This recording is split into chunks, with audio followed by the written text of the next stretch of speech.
오늘은 출애굽기 16장이야 몇 절인데요. 우리 같이 읽도록 하겠습니다. 저녁에는 메추라기가 와서 진에 덮이고 아침에는 이슬이 진 주위에 있더니 그 이슬이 마른 후에 광야 지면에 작고 둥글며 서리같이 간 것이 있는지라. 이스라엘 조선이 보고 그것이 무엇인지 알지 못하여 서로 이르되 이것이 무엇이냐 하니 모세가 그들에게 이르되 이는 여호와께서 너희에게 주어 먹게 하신 양식이라. 사람이 사는 땅에 이르기까지 이스라엘 조선이 40년 동안 만나를 먹었으니 곧 가나안 땅 접경에 이르기까지 그들이 만나를 먹었더라. 이스라엘 자손의 온 회중이 여호와의 명령대로 신광야에 있었더나 그 노정대로 행하여 르비딤에 장막을 쳤으나 백성이 마시는 물이 없는지라. 다같이요 내가 호렙산에 있는 그 반석이 거기서 내 앞에 서리니 너는 그 반석을 치라. 그것에서 물이 나오리니 백성이 마시리라. 모세가 이스라엘 전무들의 목전에서 그대로 행하니라. 아멘. 자, 제목을 같이 한번 읽겠습니다. 광야 생활에 필요한 것은. 네.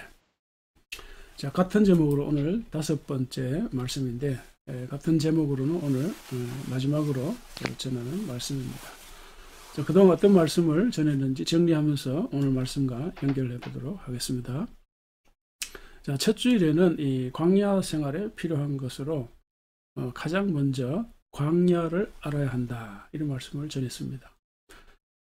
그래서 하나님은 이 광야 생활에서 이 40년 경험이 있는 모세를 이스라엘 지도자로 세우셔서 광야 40년 생활을 이끌어가게 하셨던 거죠. 자, 그런데 오늘날 우리들은 어떨까요? 우리 한 사람 한 사람이 전부 다 모세와 같은 지도자다. 왜 그럴까요? 우리 각자가 광야 생활을 살아가야 하니까요. 자, 그래서 우리 각자가 이 광야와 같은 이 세상을 알아야 한다 하는 말씀이죠. 그러려면 어떻게 해야 되는가? 이 시대를 알고 트렌드를 알아야 하는데 시대를 알고 트렌드를 아는 것, 이것이 곧 이 세상을 아는 거다 그랬어요. 물론 이제 정적인 세상, 말하자면 이 세상 자체도 알아야 되지만 언제나 변화하는 동적인 세상, 트렌드죠. 이런 걸 우리가 알아야 한다 그랬어요. 자, 그리고 또 하나는 이제 모세가 아무리 광야 40년의 경험이 있다고 하더라도 광야는 수시로 변하잖아요. 날씨가 변하고 그리고 광야 전체를 속속들이 다 알 수가 없어요. 언제 어디에서 어떤 위험이 나타날지 알 수가 없기 때문에 하나님은 언약궤를 앞장서 사흘길 앞장서 가게 해서 이스라엘 백성들을 인도해 주셨다. 다시 말하면 우리도 이 세상을 아무리 알아도 다 모르죠. 그래서 하나님의 선하신 도우심, 인도하심이 필요하다 이런 말씀을 드렸습니다. 세상 사람들은 그런 걸 운이라 그래요. 우리에게는 운이 아니라 하나님의 선하신 도움이시죠. 자, 그 다음에 광야 생활에 필요한 것은 필요가 채워져야 된다 그랬어요. 솔로몬 왕이 성전을 완공한 후에 백성들을 축복하는 내용 중에 하나였죠. 그래서 솔로몬 왕 자신과 백성들에게 날마다 필요를 채워주세요 라고 기도하고 축복했습니다. 이 광야 생활에 필요한 것이 있죠. 날마다 필요한 것이 있습니다. 근데 그 필요한 것, needs, 영어로 need 뭐 이렇게 말하는데 이 내가 직접 그 나의 필요를 채워야 할 부분이 있죠. 그래서 내가 스스로 채워 나가야죠. 그렇지만은 모든 것을 내가 스스로 다 채울 수가 없어요. 상대가 채워줘야 할 부분들이 있어요. 그래서 우리 광야 생활에서는 서로가 서로의 필요를 채워주면서 살아야 한다. 이런 말씀이었습니다. 자, 그 다음에는 광야 생활에서 욕망을 잘 관리해야 된다 그랬어요. 욕망이라고 하는 것은 누구에게나 다 있는 거죠. 욕망을 따르기는 쉽죠.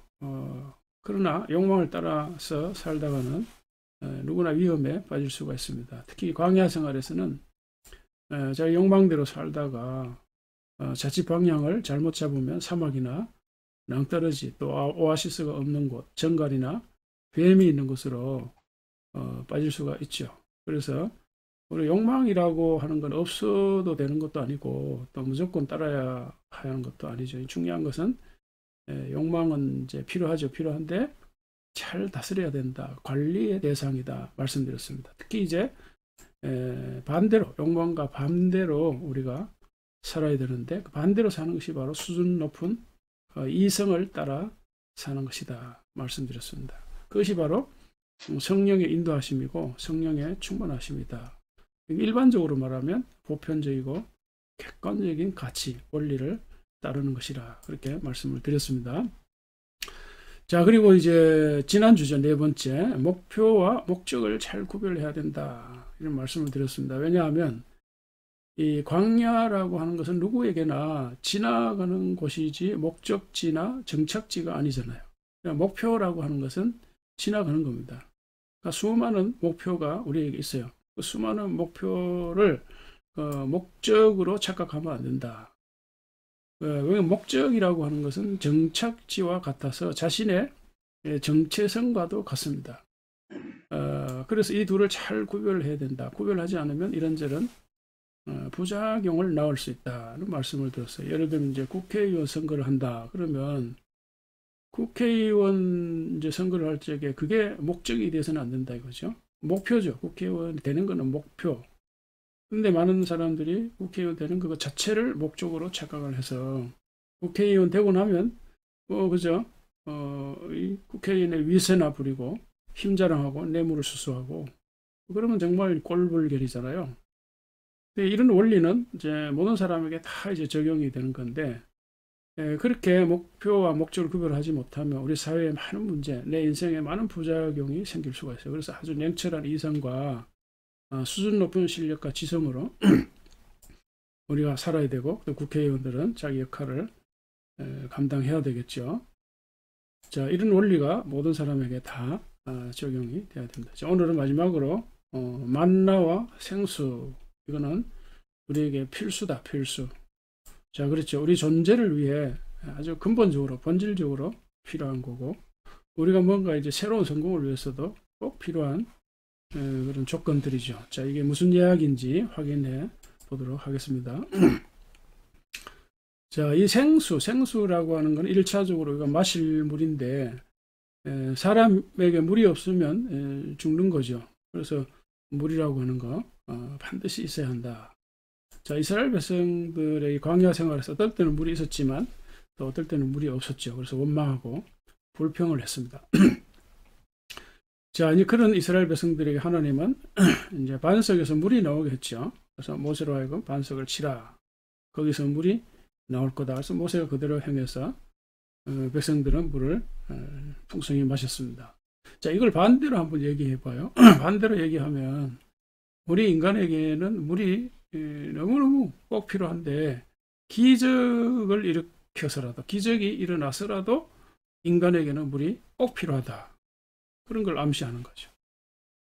자, 그러니까 근데 이제 구약에서 물은 문자 그대로 물리적인 물 H2O죠. 근데 이게 이제 신약으로 넘어오면 어떻게 될까요? 신약으로 넘어오면 이제 은유적인 메시지로 바뀌어서 상징적인 메시지를 줍니다. 자, 같이 읽겠습니다.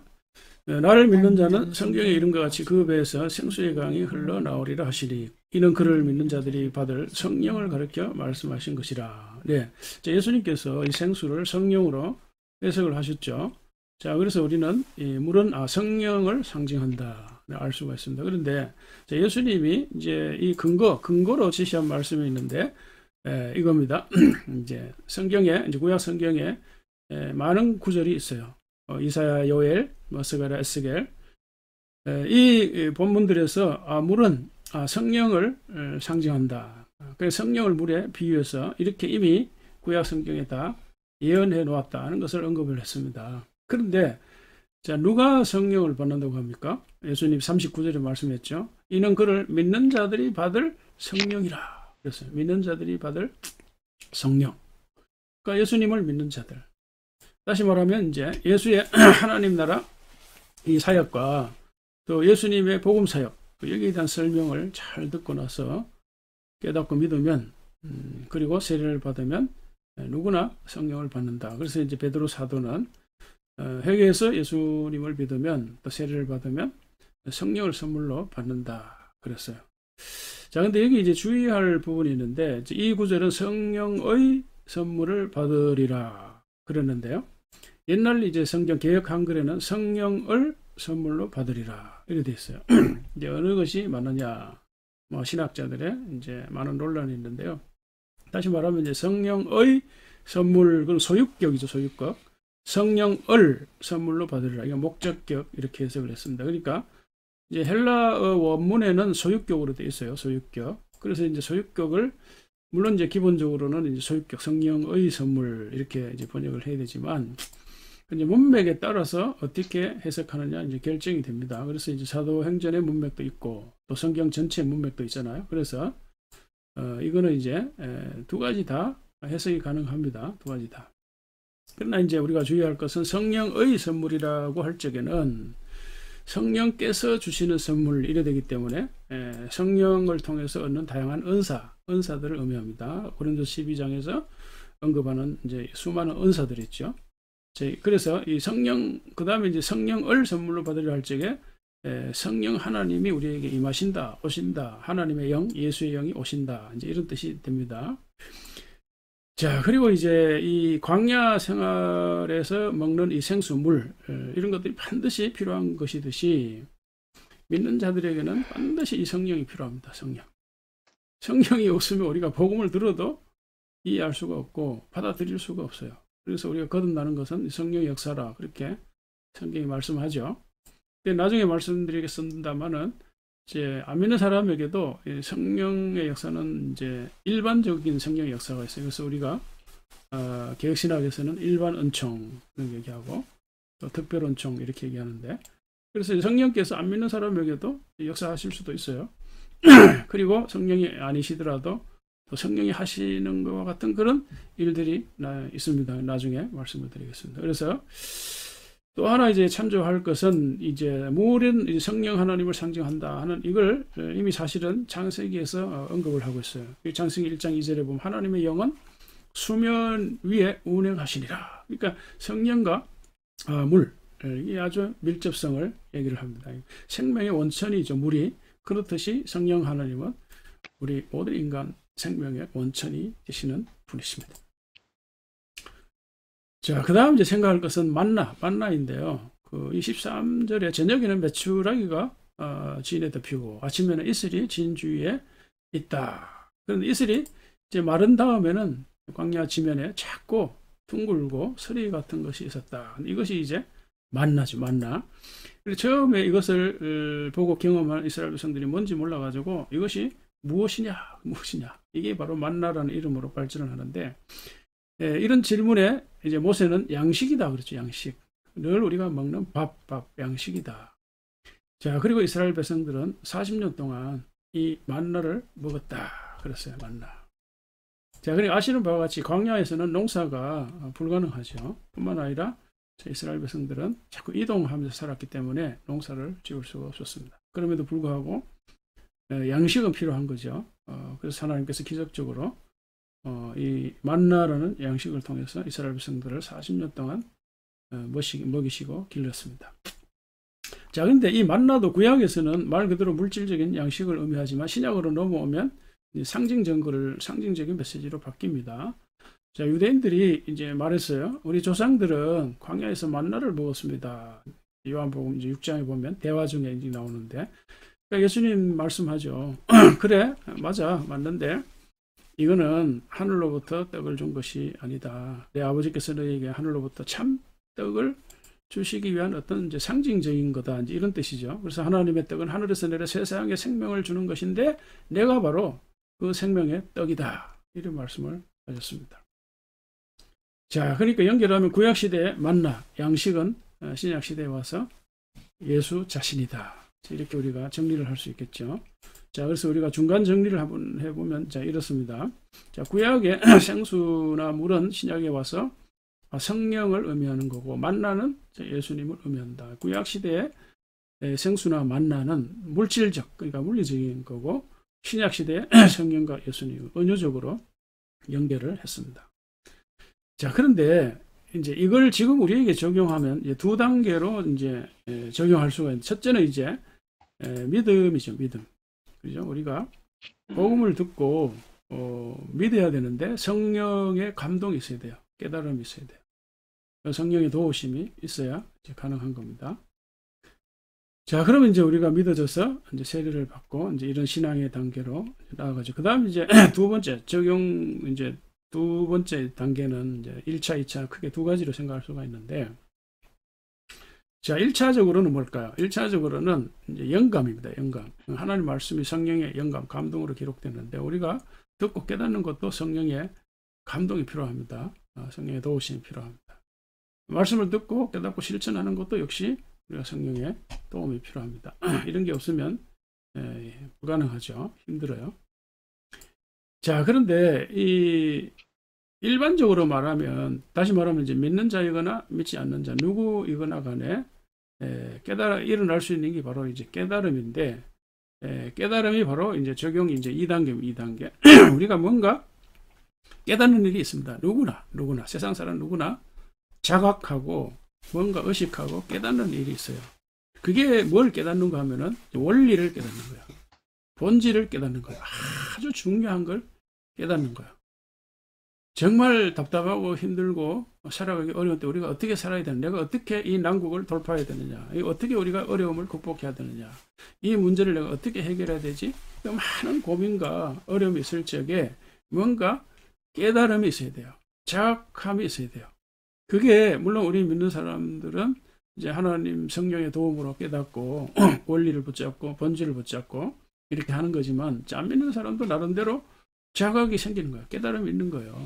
그렇게 해서 우리가 어려움을 헤쳐나가고 극복하고 살아가는 겁니다. 자, 그런데 이제 이 적용 2단계 1차 이제 깨달음이라고 하는 것은 기본적으로 우리가 더북, 말씀, 바이블이죠. 바이블을 중심으로 일어나고, 2차 이거는요, 도서 일반 책들입니다. 책들. 물론 이제 뭐 스스로 깨닫는, 가만 앉아가지고 그렇게 깨닫는 그런 경우도 있지만, 그러나 대부분은 우리가 생각할 거리, 책을 통해서 우리가 깨닫게 되는 겁니다.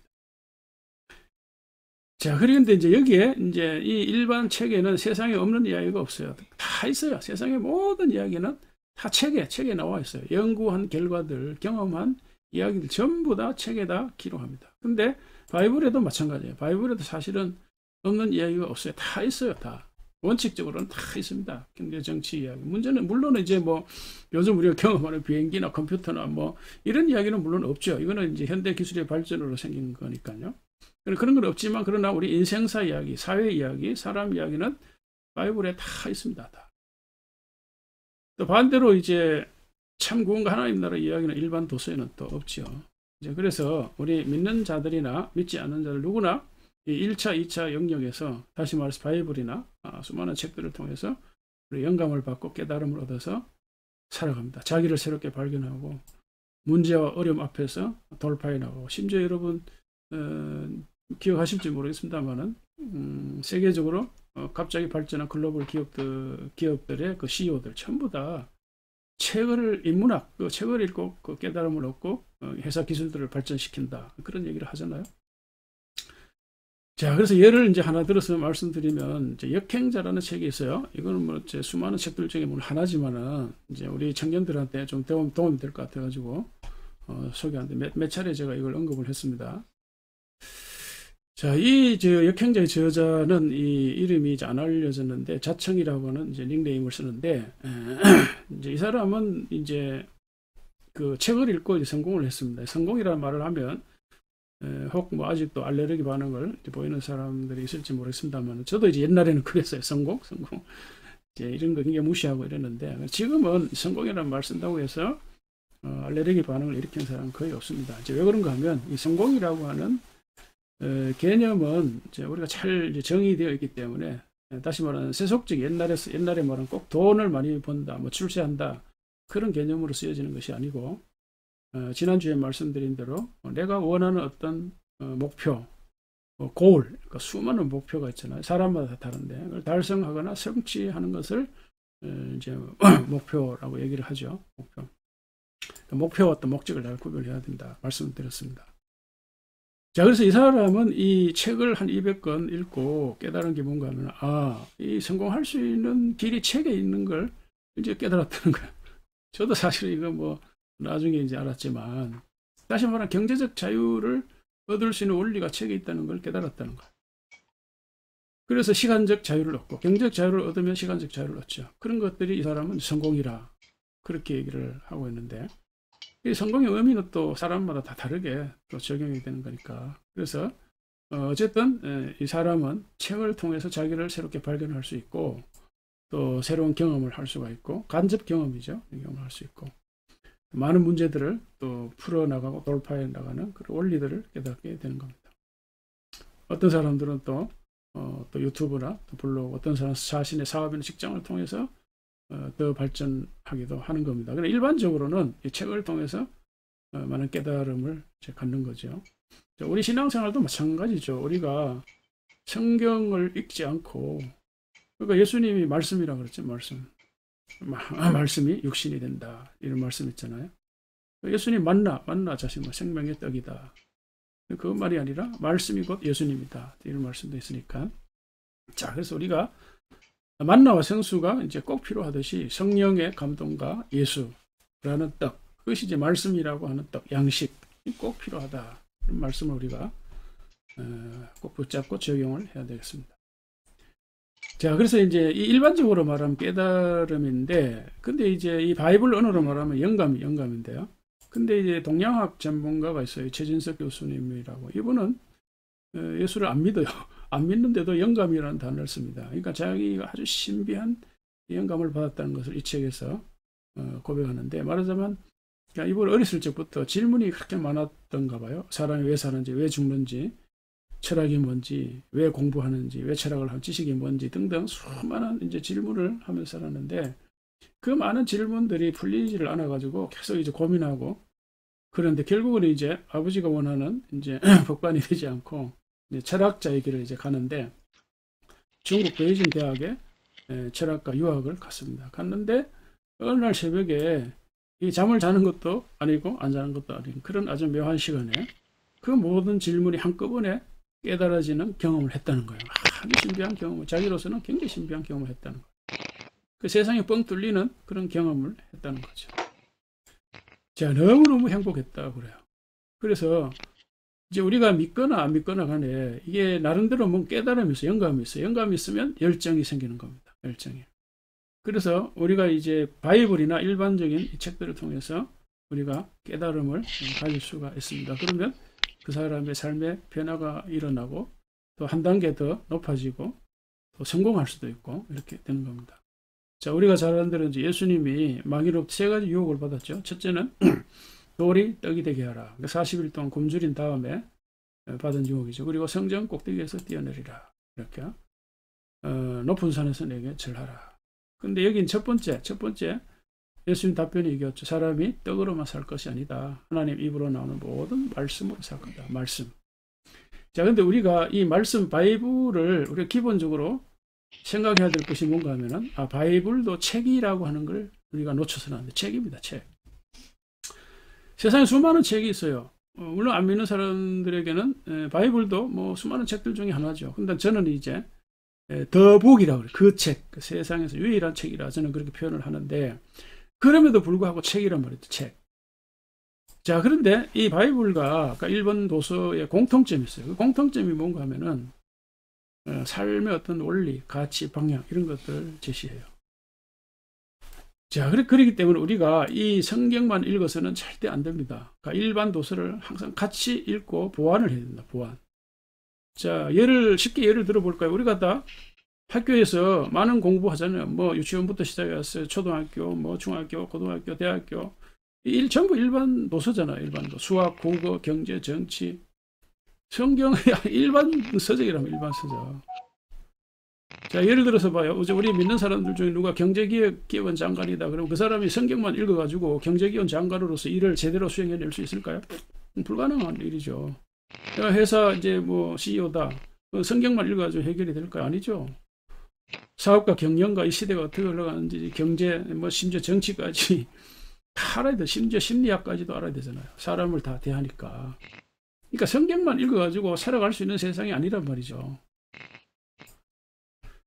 자, 우리나라 이제 역사를 잠깐 한번 돌이켜봐요. 처음에 이제 일제강점기, 이거는 완전히 우리나라 수준으로 보면 마이너스죠, 마이너스. 이 마이너스 상태에서 우리나라 해방이 돼서 해방이 자력으로 못 된 것도 아니고. 자, 그 다음에 뭐 있죠? 그 다음에 자, 건국하고 산업화가 일어나고, 자, 민주화가 일어났습니다. 자, 이런 일들이 어떻게 가능했을까요?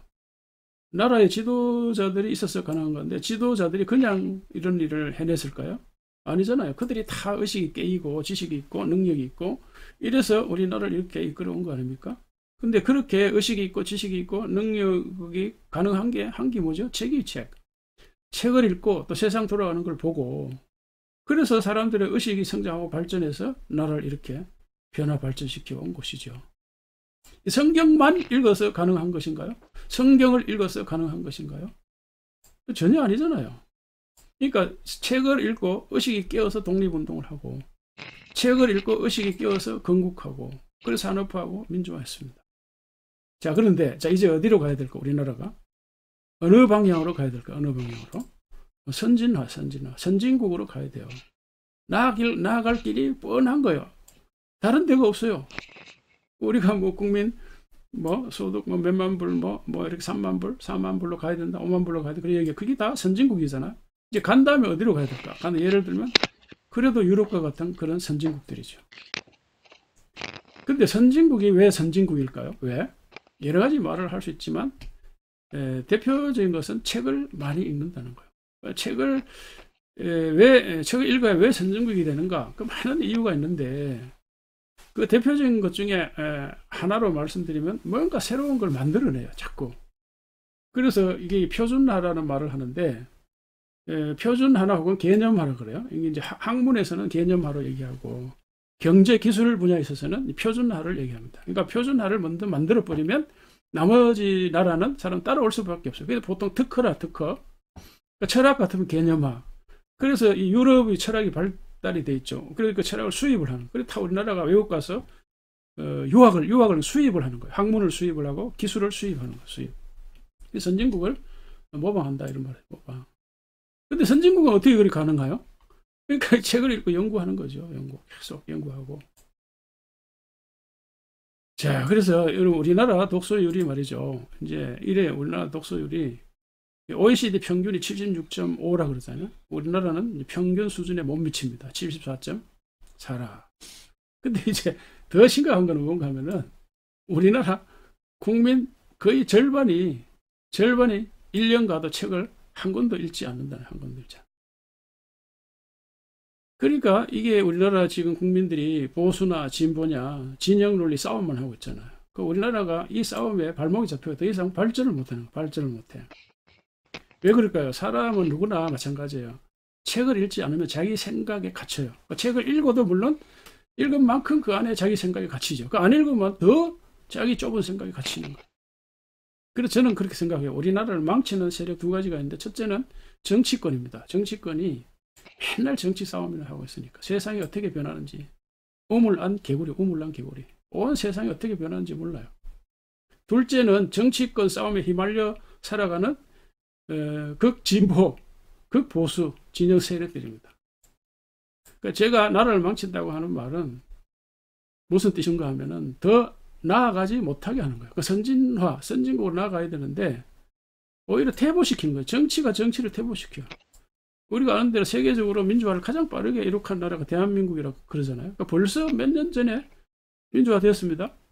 근데 지금 민주주의를 퇴보시키고 있잖아요. 나라의 진보와 발전을 가로막고 있습니다. 그런데 선진국이 어떤 모습일까요? 뭐 어쨌든 현재로서는 그래도 유럽의 선진국들이잖아요. 예. 그런데 이제 제가 생각하는 이제 선진화는 그걸 넘어서야 되겠죠. 근데 그 비전을 유엔에서 제시하고 있습니다. 유엔에서.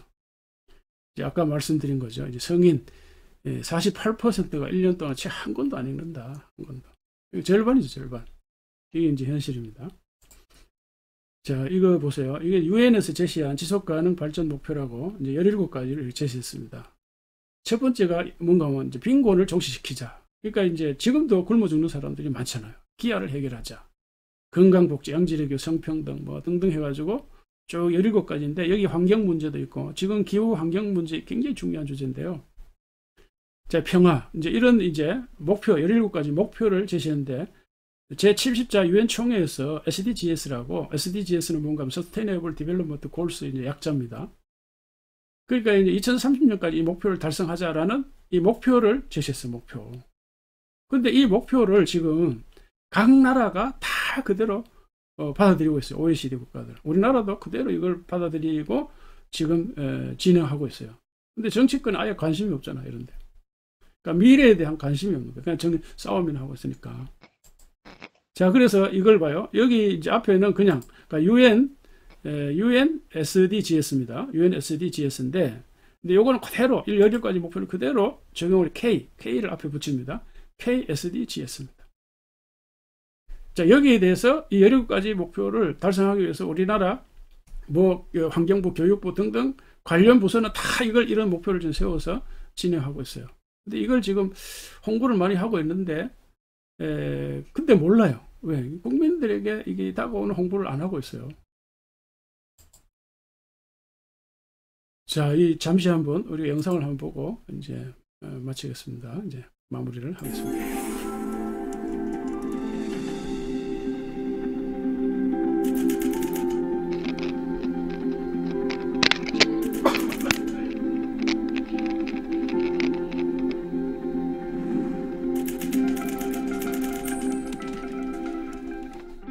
가난으로 인해 고통받는 사람들이 줄었으면 좋겠습니다. 제가 너무 좋아하는 우리나라 쌀, 우리나라 과일, 우리 아이들도 마음 편하게 먹을 수 있었으면 좋겠습니다. 건강한 삶을 누리는 나라를 희망합니다. 누구에게나 다음이 열려있고 도전의 기회를 얻을 수 있는 나라를 만들어주세요. 성별로 인한 차별이 없는 사회를 같이 만들어가요. 다름이 틀림이 아닌 나라, 우리나라는 차별이 없는 그런 나라가 되었으면 좋겠습니다.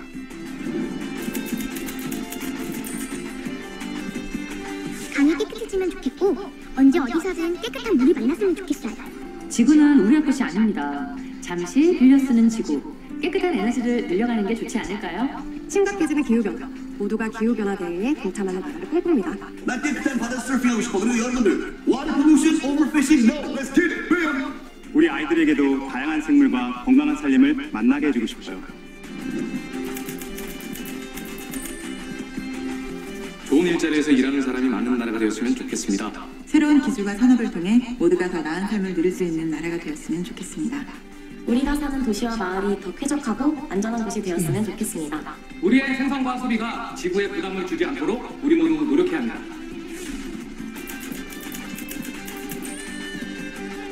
모두의 인권이 존중받는 나라, 정의가 실현되는 나라, 평화로운 나라가 될 수 있도록 우리 같이 만들어봐요.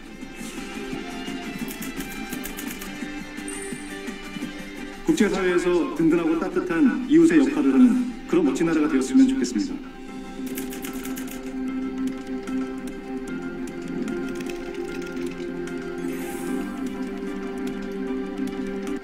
네, 이게 지금요, 17가지 이 목표가 우리나라가 만든 목표가 아니에요. 유엔에서 제시한 목표입니다. 유엔에서. 그러니까 우리가 이제 선진화로 나아간다고 할 적에, 물론 이제 현재는 유럽 이런 나라 생각하지만, 이제 그거보다 넘어서야 되겠죠. 넘어서야 돼요. 자, 그러니까 우리가 여러분 어떻게 하든지 하나님 나라 시민으로 살아가고 있잖아요. 하나님 나라 시민의 삶이 뭐죠? 어쨌든 지금보다 더 좋은 우리 자신, 더 좋은 나라, 더 좋은 교회, 더 좋은 가정. 이게 돼야 되는 거 아닙니까? 근데 유엔에서 이런 이상적인 미래를 제시를 했어요. 근데 각 나라가 이걸 받아들여서 아주 구체적으로 목표 하나하나를 이게 달성하기 위해서 구체적인 수치까지, 지표까지 제시하고 있어요. 그러니까 이런 걸 제가 강의를 하고 있는데, 일반 이 시민들이 이런 게 있는 건지도 잘 모를 거야, 아마. 정치인들은, 최소한 국회의원들은 이런 거 있는 걸 알 거예요. 근데 현재 이 정치 싸움만 하지 미래에 대한 이슈를 제시하지 못해요. 이 보수 정권이 이제 보수가 정권을 잡았는데, 보수는 물론 싸움을 해야 되죠. 이 정치가 싸우는, 그러나 제대로 싸우고 그 다음에 미래 이슈를 자꾸 제시해야 돼요. 자꾸 우리 국가가 나아갈 비전이나 방향을 제시해서 사회 이슈나 이런 것들을 선점을 하고 이끌어 나가야 돼. 그걸 못 하고 있어요. 자, 그래서 이제 우리 믿는 사람도 이제 이런 일에 관심을 가져야 될 이유가 뭐라고요? 우리 하나님 나라 시민이니까. 왜 우리가 설교를 듣고 왜 성경 공부를 합니까? 종교적으로 말하면 신앙 성장이지요. 근데 그 종교적, 우리 예수님이 기독교를 종교를 만들려고 예수님 오셨나요? 아니죠. 우리 자신을 변화시키고 세상을 변화시키기 위해서 더 좋은 우리 자신, 더 좋은 나라, 더 좋은 세상을 만들기 위함 아닙니까? 근데 하나님 나라가 당장에 이루어지나요? 안 되죠. 그거는 어림도 없는 일이죠.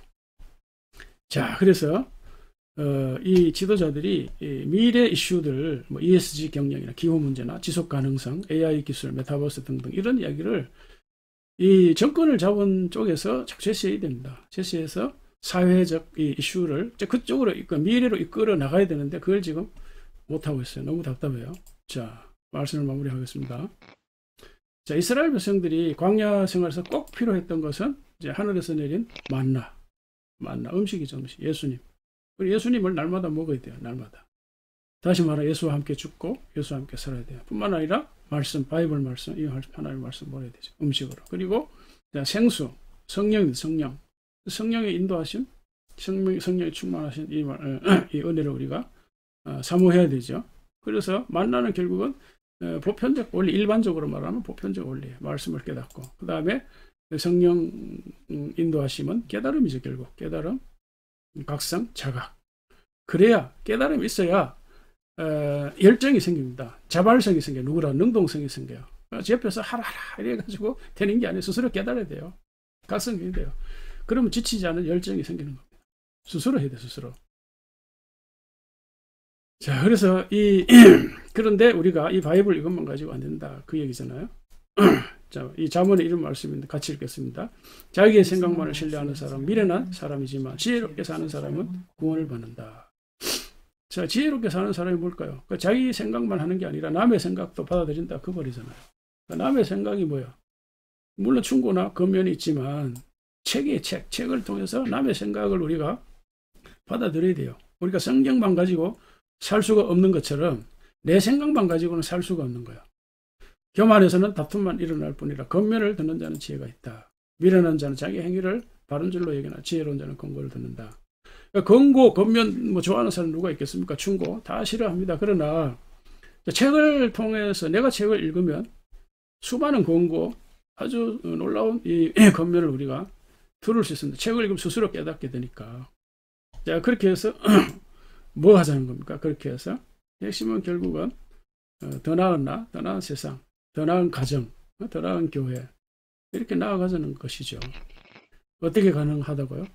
다른 길이 없습니다. 이제 생수와 만나 꾸준히 우리가 섭취를 해야 됩니다. 그래서 더 나은 나, 더 나은 가정, 더 나은 회사, 더 나은 세상을 만들어 가시는 2023년 새해가 다 되시기를 주의 이름으로 축복합니다. 아멘. 하늘에 계신 아버지 거룩하사 주님 나라 임하시고 뜻이 이루어지이다.